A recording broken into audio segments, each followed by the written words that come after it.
Managing financial transactions in a retail environment, especially when dealing with complex systems like lottery sales, money transfers, and check cashing, requires clarity and strategy. In this video, we answer the most common questions around reconciliation and financial reporting for retail businesses based on a real case study with Giselle Araujo. Question 1. How does the lottery system work for retail stores? The Lottery Commission provides books of scratch tickets to the store at no upfront cost. The store pays for these books only after 80% of a book is sold or after a certain time period. Sales are tracked through the lottery system, and profit is made via commissions reported on the 1099 form. Question 2. What financial challenges do retailers face with lottery inventory? Since the lottery system doesn't provide real-time inventory reports, tracking unpaid books becomes a manual process. Unpaid tickets represent liabilities, and reconciling them requires careful bookkeeping and communication with the lottery representative.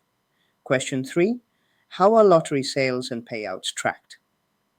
All customer payments for lottery purchases are deposited into a dedicated bank account. When a customer wins, the retailer pays out from their own cash, and the lottery reimburses the store via bank deposit. This creates both incoming sales and outgoing payouts flows that must be tracked. Question 4.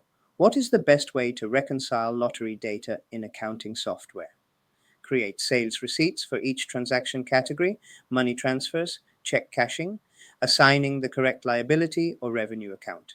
Match each sales receipt with deposits, payouts, and bank activity to maintain an accurate balance sheet.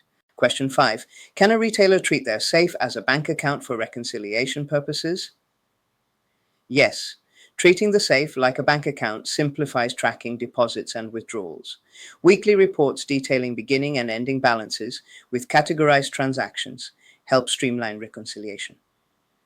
Question 6. What's the recommended frequency for reporting transactions? Weekly transaction summaries are ideal.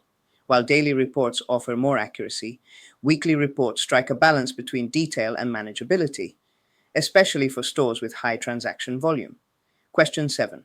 What role do journal entries play in the reconciliation process? Sales receipts capture the inflow, and journal entries or transfers adjust liability or expense accounts. Avoid overusing journal entries. They should only be used when no other transaction type applies. Retail operations involving lotteries and financial services demand structured reconciliation. By treating safes like bank accounts, using weekly summaries, and leveraging sales receipts and proper accounting practices, businesses can maintain accurate books and ensure compliance.